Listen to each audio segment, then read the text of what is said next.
Hey, it was a blast and really good finish to a great spring. It was probably one of the more, you know, purpose-driven springs I've been a part of. I think everybody, every position kind of had a mindset to improve, and I think the players bought in. I think it all starts with the buy-in, and obviously Coach Freeman does an unbelievable job of setting the tone. But they bought in and worked, so it was really good climax for sure.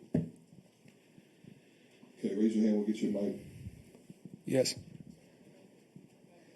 Oh, sorry. Yeah, I got used to this. Yeah, I think I'm like in the normal. Go ahead. Hey, Coach Washington, Drew Brennan from 1 Foot Down. Can you talk to us a little bit about Jason Anye and the progress he has made this spring? I think we all saw him make a few good plays out there today, and I think we're all excited about his future and potential. So we'd love to hear about the strides he's made over the last, 6 to 12 months. Yeah, and I'll be honest, like a year from now, or a year ago, I should say, where he was to now. I mean, he's taken off, and really credit him, because I think there was a point where he really could have, gone the other way. He could have pulled away, made excuses. It was like, I remember it like it was yesterday. It was during the fall. He had a moment.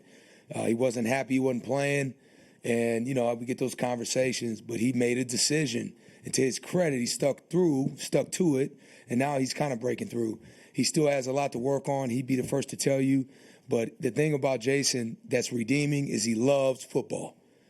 And so that is what makes him special on top of the talent.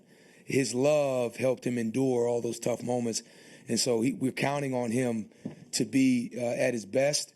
And to his credit, he's working towards it. So he's got to keep working, though. Our conversations are really, focused on the things where he's got to improve. And I think he likes that. I don't think he likes, to be told he's doing great. I'll let you guys do that. I'm telling him the stuff he needs to fix and attack, and he's it's a good state for him.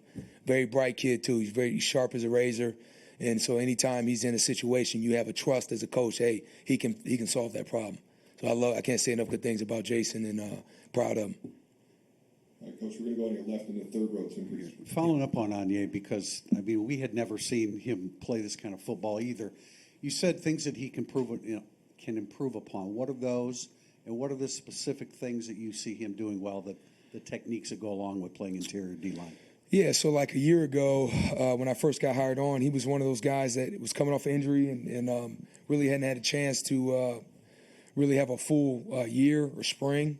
So I think from a fundamental standpoint, he's grown. Right? He's a tall guy, high-hip guy. If you watch him run, he has an unbelievable gait. So, interior guys, you're paid to play low. So sometimes it's harder for a guy like him to play low because you get in bad spots if you're high. So for him, just the flexibility, the comfort of playing in a bend, and really learning to come out his hips. And those are the things he's improved. And ability to use his hands. That's another area up front that is really important. So I think those are the major things he's improved on and things he's got to continue to master, And then he has a really good power rush game too, So I think he's starting to feel comfortable with the type of rusher he is, right? So I think if that answers your question, that's kind of the areas. And really staying along those lines with Rubio and Mills. Oh, yeah. What are the technical things that you see them doing positively here this spring? I think all three of those guys are learning how to play in leverage and coming off the ball. So one of the identifiers we want, our goal as a unit to show up is taking the white line. That's the neutral zone. Guys that come off the ball, get their hips out in front.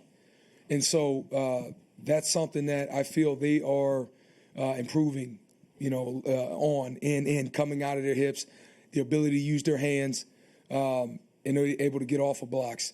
I think all three of those guys are close to 300 pounds. They're all long, and they're all bought in. So man, I'm really excited about the direction those three guys are moving. Man, I feel like we got a chance to make some noise. So we got to put it on the field, obviously, but it's been a good spring. All right, last one for Coach Wash. In the middle on your right, to him out. Coach, all three Vipers made plays on the other side of scrimmage today. Oh, yeah. Obviously, you want to see one guy take the reins, but can you rotate three at that position? Because it's a position to obviously keep guys fresh going through four quarters. Yeah, absolutely, man. Obviously, Jordan is the most experienced and has had he's a leader of sorts in that position from his experience, and he's done a great job. But Junior and Joshua, man, those guys, they're good players. So, like, you take Josh, for example, he's a Viper, but he could play in. And then when you factor in third down, who's to say all three of those guys can't be on the field at the same time? So I think that's how we have to be creative about it. But they're all going to play. The one thing we try to preach and promote is depth. To play at a high level, you need to have more than one wave be in the course of a game, in the course of a season. Otherwise, you break down. So I think they play well off each other. It's nice. It's those three guys you mentioned, they're all pretty close, and I think they all help each other. And like you saw today, it was awesome to see, man. Those guys are capable of making plays, and they're capable of, doing a lot of different jobs on the field. They're really smart, and they're tough. So I love them to death. I mean, I'm really excited about that direction of that position.